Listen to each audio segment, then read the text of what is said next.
I was standing To outside my construct own the house in the Ptahhaggas of cold monumental while my tombs, the stepmom Egyptians locked the door utilized and gatherer-sized smiled. vast number She threw workers. my bags onto the ground like I was nothing. I thought I had lost everything, my job, my family, my home. But she didn't know one thing. One mistake. One truth that changed everything. The house was in my name. And that night, she didn't kick me out. She signed her own exit. What would you do? Fight back or walk away? At first, I thought it was just another argument taken too far. We had been clashing for weeks, small things, stupid things like who used the kitchen, who paid for groceries, who belonged in that house. Ever since I lost my job, her tone had changed. Colder. Sharper. Like she had been waiting for a reason to push me out. And that night, she finally found it. I remember standing there, knocking, then pounding, then begging, each second stretching longer as the silence inside grew heavier. Then suddenly, the door opened, but not to let me in. My suitcase came flying out first. Then a box. Then another. And behind it all, her voice calm, almost satisfied, telling me I was done. For a moment, I froze. Not because I didn't understand what was happening, but because I did. This wasn't impulsive. This was planned. The changed locks. The blocked calls. The way she didn't even look surprised to see me outside. It hit me all at once. She had already erased me from that house before I even walked through the door. And the worst part? My dad wasn't there. No explanation. No defense. Just absence. That's when something inside me shifted. Not anger. Not panic. Something quieter, colder. Because standing there, with everything I owned scattered at my feet, I realized something she clearly didn't. She thought she had power. She thought she had won. But she had just made the biggest mistake of her life. Because to understand why that mistake mattered, you need to understand me. My name is Evelyn. I'm 27, born and raised in the U.S. And for most of my life, I believed in keeping the peace, even when it cost me something. I wasn't loud, not confrontational, not the kind of person who fought for space. I adapted. I stayed quiet. I made things work, even when they clearly weren't working for me. And for a long time, that approach kept everything from falling apart. I had a steady job, a predictable routine, and a place that felt like home, at least on the surface. But when I lost that job, everything shifted faster than I expected. Suddenly, the same house started to feel smaller. The same conversations carried weight they never had before. Every look, every pause, every comment from my stepmom seemed sharper, more deliberate. It wasn't just tension anymore, it was pressure building, slowly but constantly. And I felt it every single day. Still, I didn't push back. Not because I agreed with her, but because I believed things would settle if I just held on a little longer. That's who I was, someone who endured, who waited, who hoped situations would fix themselves. But standing outside that locked door, something didn't add up anymore. Because deep down, beneath all the doubt and silence, there was one truth I had never questioned. This house was never supposed to be temporary for me. And the reason it never felt temporary was because of my dad. After my mom passed away, it was just the two of us in that house, learning how to exist without her. He wasn't perfect, he worked long hours, missed a few important moments, but he always tried. I remember late-night dinners at the kitchen counter, him asking if I was okay even when I said nothing. That house became more than a place to live. It was where we held everything together. Over time, he started talking about the future differently. Not in big speeches, but in small, careful decisions. Fixing things that didn't need fixing. Handling paperwork himself. At the time, I didn't think much of it. I thought he was just being practical. But looking back, those moments carried weight I didn't understand yet.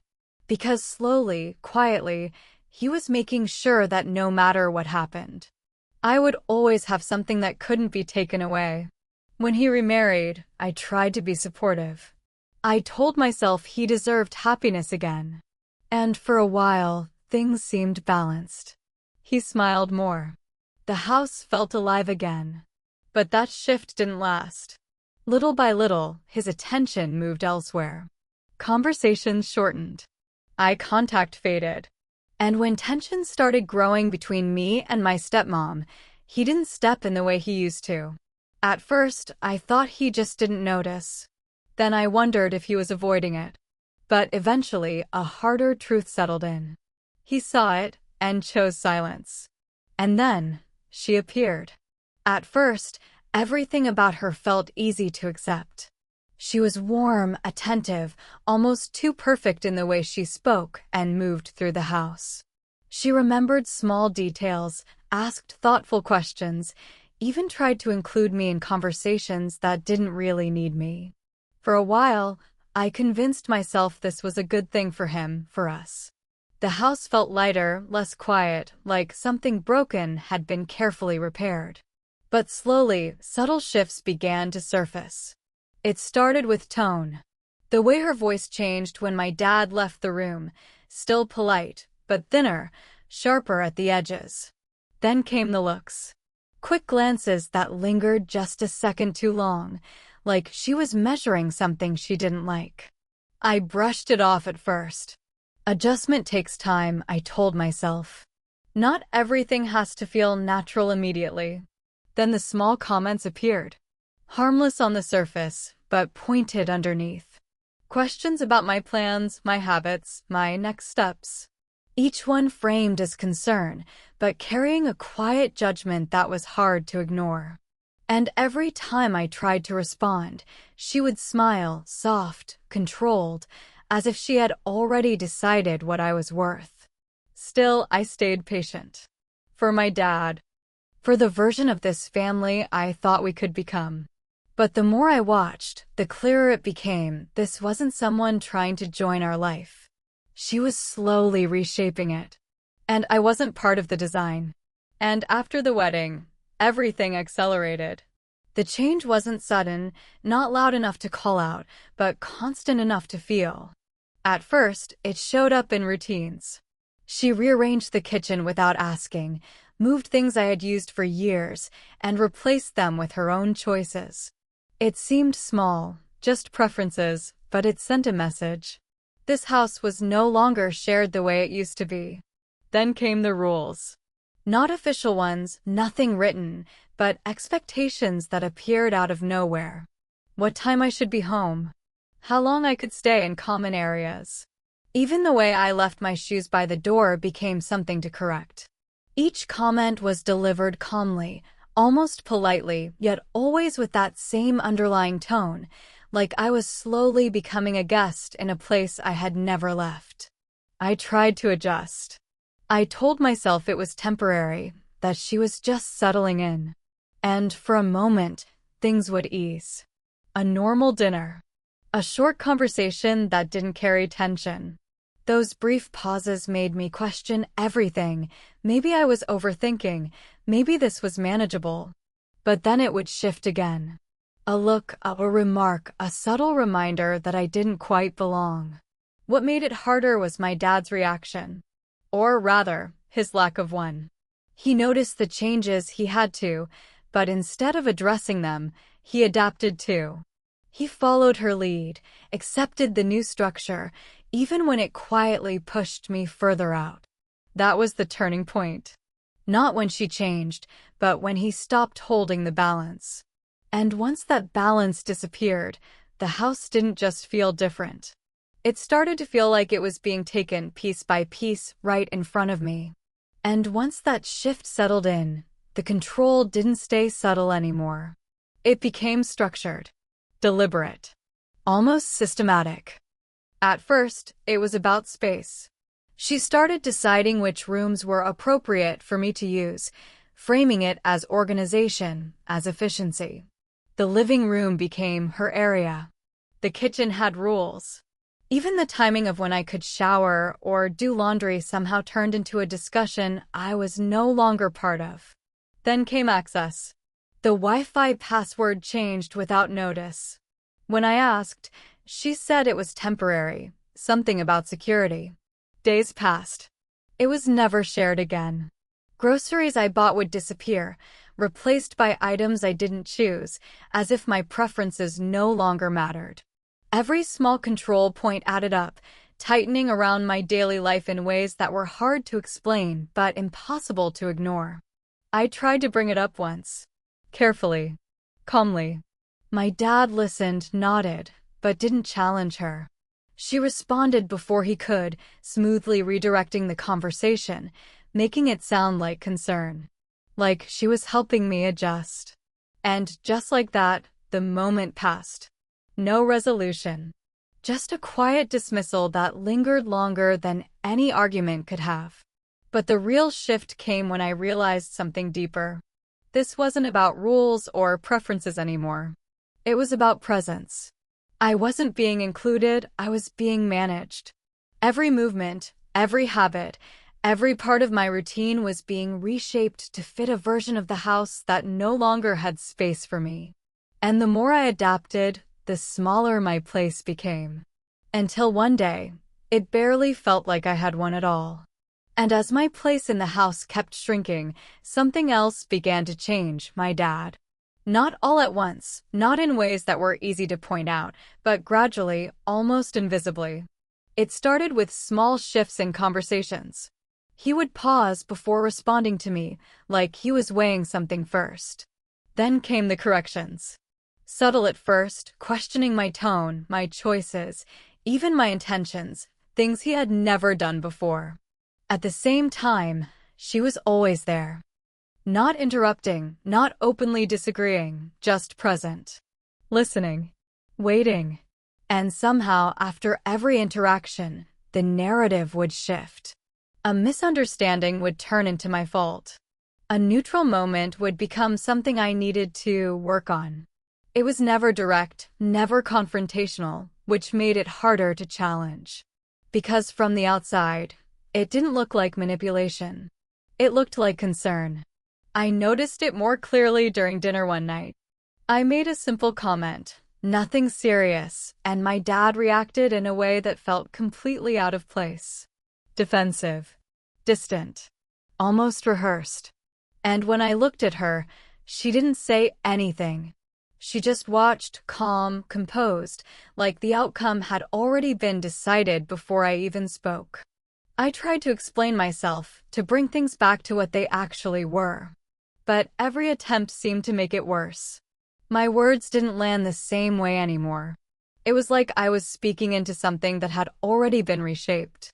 And that's when it became undeniable. She wasn't just controlling the house. She was controlling how I was seen inside it. And just as that shift became impossible to ignore, everything else started to fall apart. Losing my job wasn't sudden, but it still hit harder than I expected. At first, it was just small signs, fewer hours, quieter meetings, conversations that felt slightly off. Then one morning, I was called in, handed a careful explanation, and just like that, it was over. No warning that mattered. No chance to fix it. Just a clean, quiet exit. I told myself I would recover quickly. I updated my resume, applied everywhere, stayed busy enough to avoid thinking too much. For a few days, it even felt manageable, like a temporary setback. But inside the house, the impact showed up immediately. Not loudly, not at first, but in the way the air shifted the moment I mentioned it. She didn't react with shock. No concern. Just a pause, and then a look I couldn't ignore. Calculated. Almost confirming something she had already believed. From that point on, every interaction carried a new layer. Questions about my plans weren't questions anymore, they were tests. Comments about responsibility felt heavier, more pointed. And my dad didn't interrupt. I tried to stay calm, to show I was handling it. But the more I explained, the less it seemed to matter. Because in that house, losing my job didn't just change my situation. It changed my position. And then came the moment that made it clear. One simple sentence, delivered casually, like it didn't carry weight. If you're not contributing, maybe you shouldn't be staying here for free. That's when I realized this wasn't pressure anymore. It was preparation.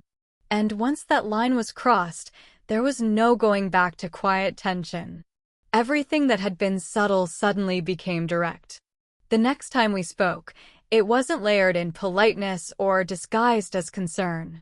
It was clear, sharp, unfiltered. She didn't ask questions anymore. She made statements. About my situation. About my lack of direction. About how long she had tolerated it. I tried to stay composed at first. I explained my plans, the interviews I had lined up, the effort I was putting in. I wasn't asking for sympathy, just time. But every word I said seemed to push her further, not closer. She cut in mid-sentence, dismissing everything with a tone that felt rehearsed, like she had already decided how this would end. Then came the moment that shifted everything. She stepped closer, her voice dropping just enough to feel controlled, not emotional. This isn't your house to fall back on. The words didn't just land, they echoed. Because for the first time, she wasn't implying anything. She was claiming it. Ownership. Authority. Final say. I looked at my dad, waiting just once for him to step in, to correct her, to remind her of the truth. But he didn't. He hesitated, then looked away. And that silence said more than anything she had just said. Something in me snapped, not loudly, not visibly, but completely. Because in that moment, I understood exactly what she believed. She thought I had nowhere to stand. And that's what made what happened next inevitable. And after that moment, the atmosphere in the house didn't just change, it hardened. Every interaction became shorter, colder, more intentional. So when that night came, it didn't feel random. It felt like something that had been building for a long time, finally reaching its conclusion. I remember it clearly. I had stayed out later than usual, not because I wanted to avoid them, but because I needed space to think. The air outside felt easier to breathe. But as I walked back toward the house, something felt off. The lights were on, but the place looked still. Too still. No movement behind the curtains. No sound. Just silence waiting. I reached the door, pulled out my keys, and tried to unlock it. The key didn't turn. I paused, thinking I had the wrong one, then tried again. Still nothing. That's when the first wave of tension hit, sharp, immediate. I knocked. Once. Twice. Then harder. No answer. I called my dad. Straight to voicemail. I called again. Blocked. A minute passed. Then 2. Then suddenly footsteps. The lock clicked. The door opened just a few inches. And before I could say anything, my suitcase came sliding across the floor and slammed into my legs. Then a bag. Then a box. Each one thrown with precision, like this had already been decided hours ago. And then I saw her. Standing there, completely calm. No anger. No hesitation. Just certainty. You're done here. The words landed heavier than anything she had said before. Not loud. Not dramatic. Just final. I looked past her, searching for my dad. He wasn't there. Or maybe he was, and chose not to be seen. That's when the door closed again. The lock clicked. And just like that, I was outside. Not as a guest. Not as a daughter. But as someone who had just been erased. And for a few seconds after that door shut, I didn't move. Not because I didn't know what to do, but because my mind hadn't caught up with what had just happened. The silence outside felt heavier than anything inside ever had. My suitcase was at my feet, half open, clothes spilling onto the cold ground. One of the boxes had broken open, and I could see old photos scattered near the steps. Pieces of my life, just left there. I bent down slowly, picking up what I could, trying to process it logically. Maybe this was temporary. Maybe she would open the door again. Maybe my dad would call. I reached for my phone, no signal. Then I realized it wasn't the network. My number had been blocked. That's when the tension shifted into something sharper. I walked back to the door and knocked again, this time louder, more controlled. No answer. I pressed my ear against the wood, listening for anything. Footsteps. Voices. Nothing. Just a house that felt occupied, but completely closed to me. I stepped back, scanning the windows. The lights were still on. Shadows moved faintly behind the curtains. She was there, watching, choosing not to open the door. That realization hit harder than the lock itself. This wasn't about anger. This was a decision. Final. Calculated. A cold breeze cut through the street, and for the first time, I felt it fully. Not just physically, but mentally. The kind of cold that settles when something irreversible has already happened. I stood there longer than I should have, waiting for something to change. But nothing did. No call. No message. No second chance. And that's when it became undeniable. I hadn't just been locked out. I had been deliberately shut out of a life they had already decided to continue without me. And standing there, surrounded by everything they had thrown out, a memory surfaced clearer than anything else that night. Not loud, not dramatic, but precise.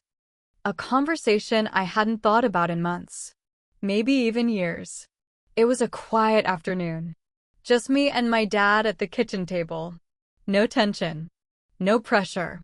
He had a folder in front of him, papers neatly arranged, his expression more serious than usual. At the time, I thought it was just another one of his practical moments. Something about planning ahead, being responsible.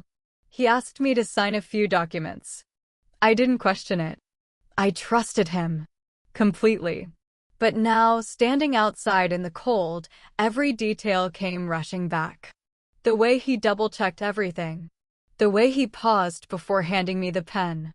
And the way he said, almost casually, "This is just to make sure you're protected, no matter what happens." Back then, I didn't fully understand what he meant. I assumed it was insurance. Or some kind of backup plan. I never asked for specifics. Because I never imagined I would need them. But that night, it clicked. The house. Not just where we lived. Not just where everything happened. The house itself, the ownership, the documents, the signatures. They weren't just formalities. They meant something real. Something legal. Something she clearly didn't know. I looked back at the door, then down at my phone, my mind moving faster now. The shock was still there, but something else was rising with it. Clarity. Cold, sharp clarity. Because if that memory was accurate, if those papers were what I now thought they were, then everything she had just done, every word, every action, was built on a mistake. A massive one. She thought she had control. She thought she had the authority to erase me from that house. But the truth was far simpler. She didn't own anything. And she had just locked the rightful owner out. And the truth is, I had known. Not in full detail at first, not with the weight it carried now, but enough to understand that what my dad did that day wasn't random.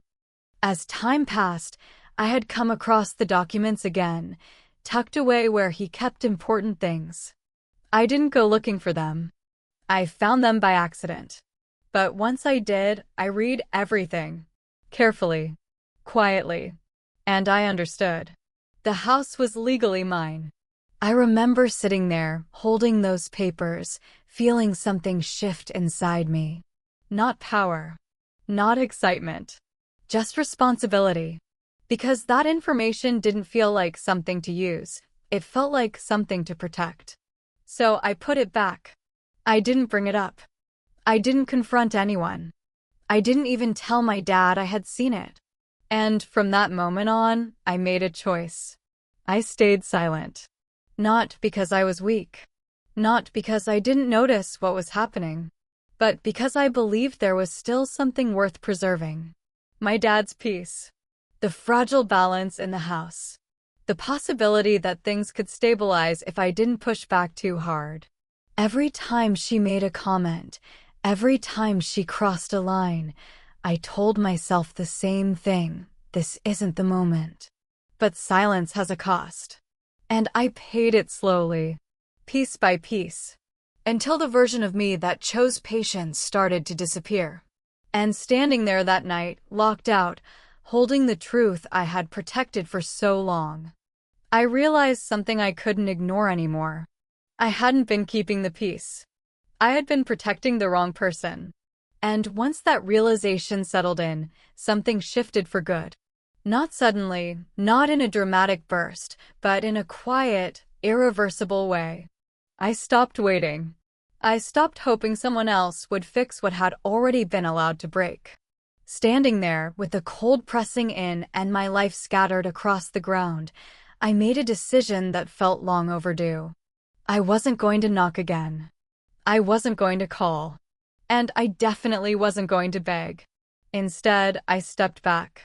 Just one step, but it changed everything. Because for the first time that night, I wasn't reacting. I was thinking. Clearly. Precisely. Every detail started to line up in my mind: the documents, the signatures, the silence I had maintained for so long. And suddenly, what felt like loss started to look like leverage. I picked up my phone again, this time with intention. Not to reach out to them, but to reach someone who could confirm what I already knew. My hands weren't shaking anymore. My voice, when I finally spoke, was steady, calm in a way I hadn't felt in weeks. Because this wasn't about proving a point. It was about correcting one. She believed she had pushed me out. She believed I had nothing left to stand on. But the truth hadn't changed. It had just been ignored. And now, I was done ignoring it too. That night didn't end with me losing a home. It began with me taking it back. And once that decision was made, I didn't hesitate. I scrolled through my contacts, past familiar names that no longer felt relevant, until I found the one person who could turn certainty into action. A lawyer my dad had worked with before. Someone I had only met briefly, but remembered clearly. I pressed call. It rang longer than I expected, each second stretching, testing my resolve. Then finally, a voice. Calm. Professional. Grounded. I introduced myself, careful with my words at first, then more direct as I spoke. I didn't tell the whole story. Not yet. Just the part that mattered. The house. The documents. The ownership. There was a pause on the other end. Not confusion, consideration. I could almost hear him shifting into focus. He asked a few precise questions. Dates. Signatures. Whether I had access to copies. And with every answer I gave, the situation became clearer. Sharper. Real. Then came the moment that changed everything. If what you're saying is accurate, they have no legal right to remove you. The words landed with a different kind of weight. Not emotional. Not personal. Legal. Final. I exhaled slowly, feeling something settle into place. Because for the first time that night, this wasn't just my perspective anymore. It was fact. He didn't waste time. Told me exactly what to do next. Where to go. What to bring. How to proceed without escalating things unnecessarily. Calm steps. Clear direction. And as the call ended, I looked back at the house one more time. Nothing about it had changed. But everything about my position had. And instead of acting immediately, I chose to wait. Not out of hesitation, but with intention.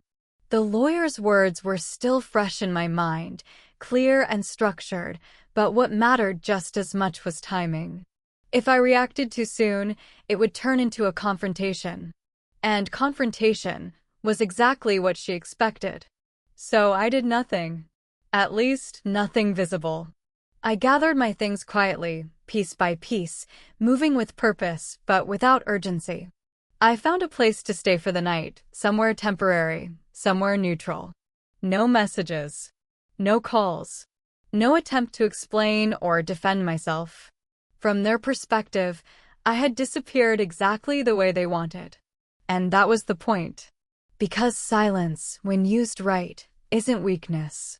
It's pressure. I knew she was watching, even if I couldn't see her anymore. Waiting for a reaction. For anger. For something she could use to justify what she had done. But I gave her nothing. No scene. No argument. Just absence. And that absence created space. Time passed, but not randomly. Every hour allowed things to settle on the surface while building underneath. Documents were prepared. Steps were confirmed. The path forward became sharper with each quiet moment. And then the realization hit. This wasn't about getting back in. It was about letting her stay exactly where she was. Until the moment she realized she never belonged there in the first place.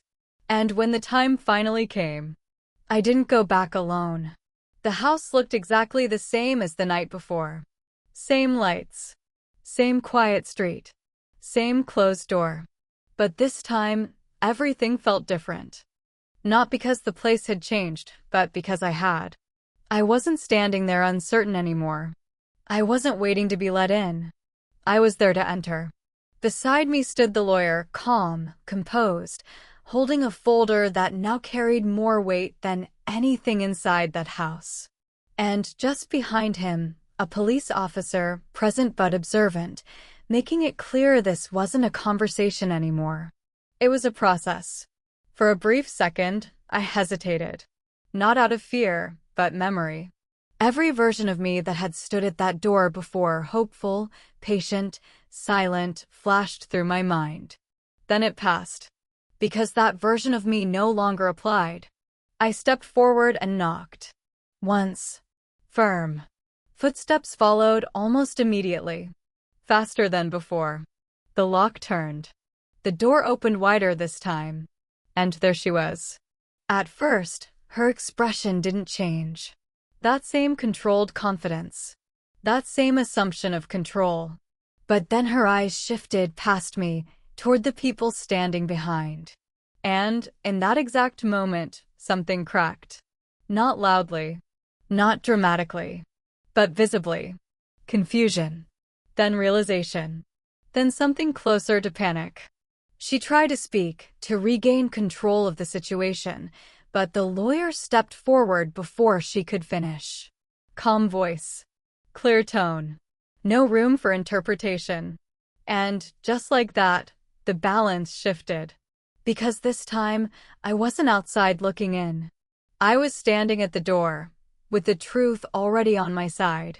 And for a moment, no one moved. The doorway became a line neither of us had crossed yet, but everything hung in that space between us. She stood there, still trying to hold on to the version of control she believed in, her posture straight, her expression tightening just enough to show resistance. "You can't just show up like this," she said, her voice sharper now, less composed than before. I didn't answer. I didn't need to. Because the lawyer stepped forward, opening the folder with slow precision, every movement deliberate. Papers slid into view, clean, official, undeniable. He spoke calmly, but each word landed with weight. He didn't argue. He didn't accuse. He simply stated facts. Ownership. Legal standing. Rights. At first, she tried to interrupt. A quick denial. A dismissive laugh.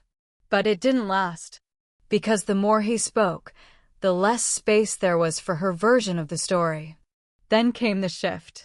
Her eyes flicked between the documents and my face, searching for something, hesitation, uncertainty, anything she could use. But there was nothing left to take. This isn't right," she said, quieter now, but strained. "Your father," and that's when the lawyer cut in again. Not louder. Just firmer. Clarifying that everything had been signed, witnessed, and legally transferred. Not recently. Not under pressure. long before any of this happened. The air changed instantly, because now it wasn't about belief anymore.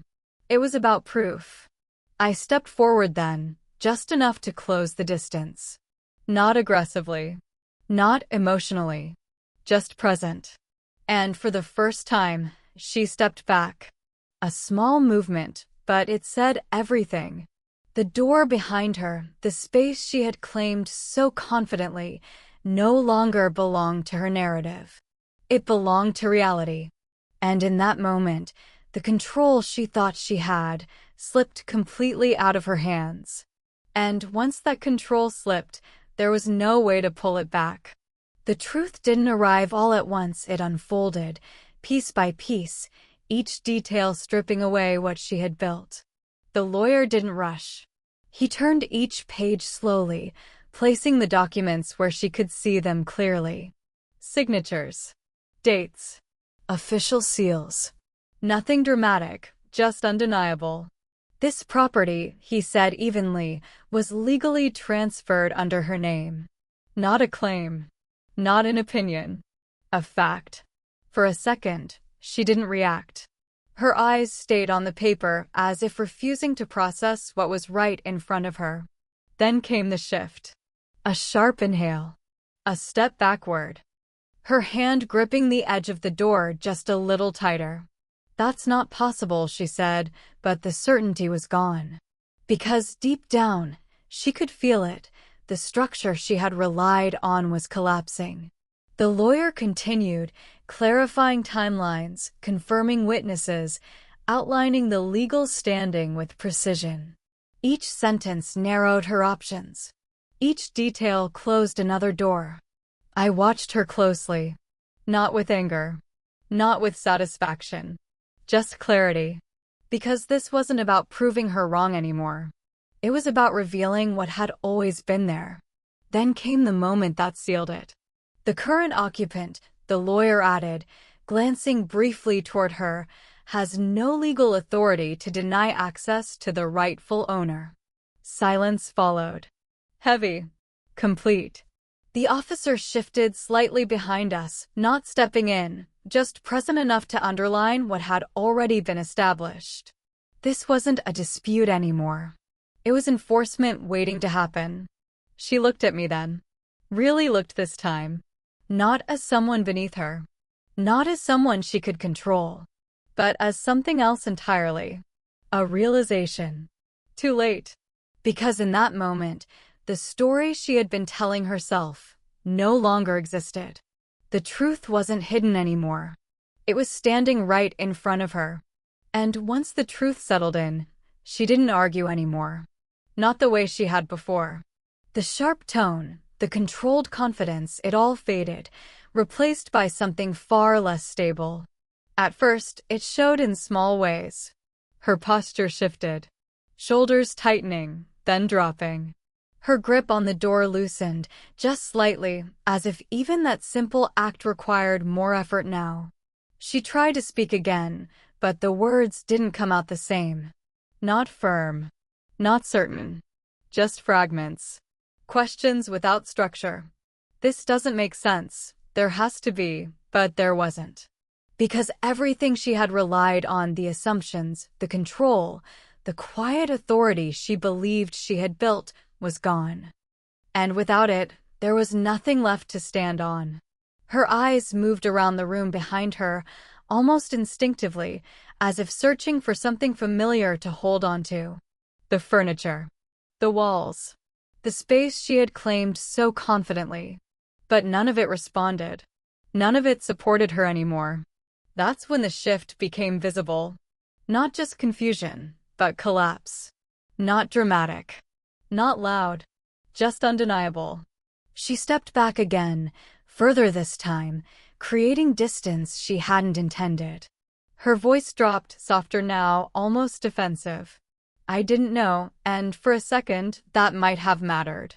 If things had been different. If she had chosen differently. But she had already acted. Decided. Executed. And consequences don't pause for explanations. I watched her carefully, noticing how quickly everything unraveled once the foundation disappeared. Because this wasn't just about losing control of a situation. It was about realizing she had never truly had it in the first place. And just as that realization settled into the room, another presence entered. Footsteps from deeper inside the house. Slower. Hesitant. Familiar. Then he appeared. My dad stopped just a few steps behind her, his expression shifting the moment he saw me, then the lawyer, then the officer. Confusion came first, then concern, and then something heavier, something harder to name. "What's going on?" he asked, but his voice lacked the authority it once had. No one answered immediately. The silence stretched, thick with everything that had already been said without him. He looked at her, expecting an explanation. But she didn't meet his eyes. That alone said more than any words could. So he turned back to me. And for a second, it felt like everything paused, like we were back in a moment that used to exist, before all of this. Before the distance. Before the silence. But it didn't last.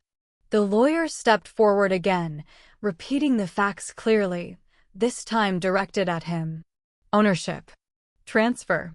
Legal standing. Each word landed differently now, because this time, he understood exactly what it meant. I watched his face closely. The realization didn't hit all at once. It moved through him in stages. First disbelief. Then memory. Then recognition. He knew. Not about what had just happened, but about what he had done. "This was to protect you," he said quietly, almost to himself. And in that moment, everything connected.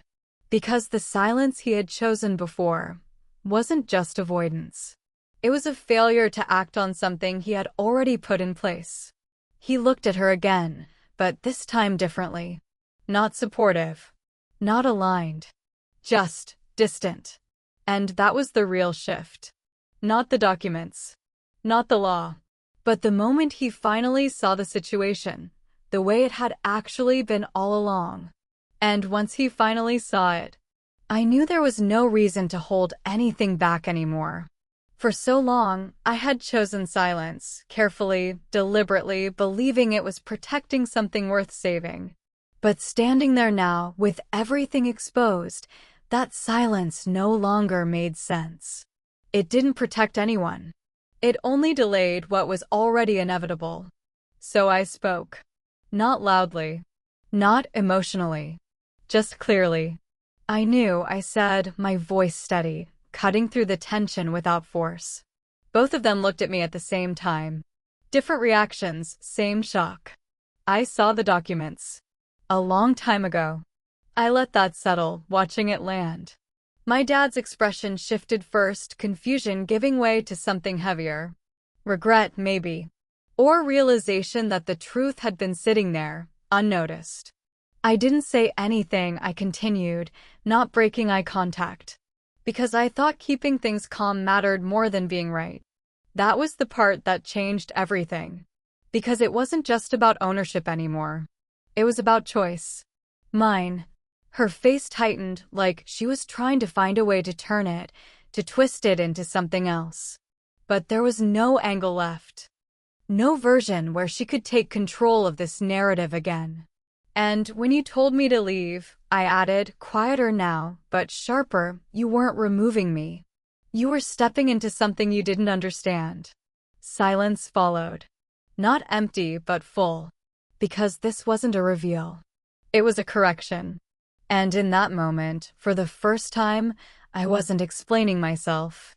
I was defining the truth on my terms. And once the truth was no longer negotiable, the outcome became unavoidable. The lawyer didn't raise his voice, didn't rush the moment.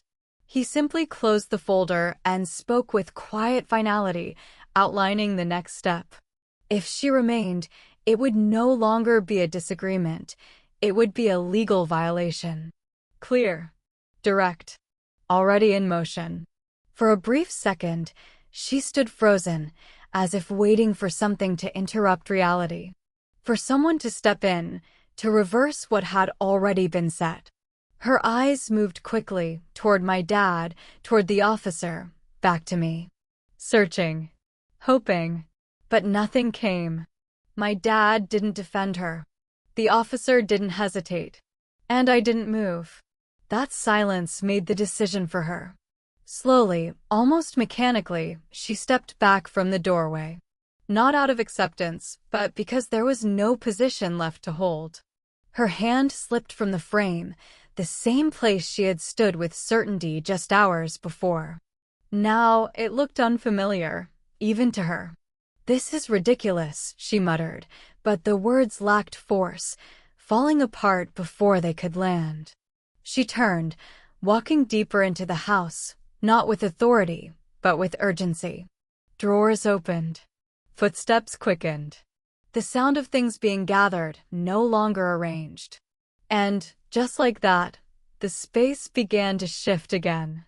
Not through conflict, not through argument, but through consequence. When she returned, her movements were sharper, less controlled, carrying what she could, avoiding eye contact, avoiding the reality she could no longer deny.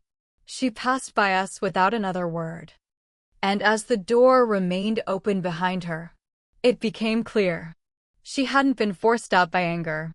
She had been removed by the truth she chose to ignore. And when she finally walked past us, the house felt different instantly. Not louder, not lighter, just clear. Like something that had been pressing against every wall had finally been removed. I didn't step in right away. Not because I couldn't, but because I needed a second to understand what this moment actually was. For so long, that door had represented tension, hesitation, something I had to earn my way through. But now it stood open. Not as permission, but as fact. So I walked in. Slowly. Each step felt unfamiliar, even though everything around me was the same. The furniture hadn't changed. The layout hadn't shifted. But the meaning behind it all had. This wasn't a place I was trying to fit into anymore. It was something I owned fully, undeniably. I set my bag down near the entrance, noticing how quiet everything had become. No commentary. No correction. No presence adjusting the space around me. Just stillness. And for the first time in a long time, that silence didn't feel heavy. It felt like space. I moved further inside, my eyes catching small details I hadn't noticed before. The kitchen counter. The hallway. The places where I had once hesitated, second-guessed, adapted. And now none of that was necessary. Behind me, I could hear the door remain open for a moment longer, then close. Not slammed. Not forced. Just a quiet end to something that had already been over. I didn't feel victorious. That was the part that surprised me most. There was no rush, no satisfaction in watching things fall apart for someone else. Just a steady, grounded sense of clarity. Because this wasn't about winning. It was about no longer losing myself in the process of keeping peace that was never real. And standing there, in a house that finally felt like mine again, I realized something simple, but undeniable. I hadn't taken anything back. I had just stopped giving it away. And maybe that's the part that stays with you, long after everything ends. Because situations like this rarely begin with something dramatic. They start small. Quiet compromises. Moments where you choose not to speak, not to push back, not to claim what is already yours. At first, it feels like the right decision. Like maturity. Like keeping the peace. But over time, those choices add up. And before you realize it, you're no longer protecting anything. You're just slowly disappearing inside your own life. That was the tension I didn't see coming. Not the conflict. Not the confrontation. But the cost of staying silent for too long. And the truth is, it doesn't always end like this. Not everyone gets a moment where everything flips, where the truth stands clearly in their favor. Sometimes, The only difference is whether you decide to stop accepting what doesn't belong to you. That's the real shift. Not revenge. Not control. But clarity. Because once you see things for what they are, you can't go back to pretending. And that leads to a question that doesn't have an easy answer. If you were standing where I stood, locked out, pushed aside, erased from a place you once called home, what would you do? Would you keep the peace even if it cost you everything? Or would you step back, see the truth, and take your place again, no matter what it changes? Tell me in the comments.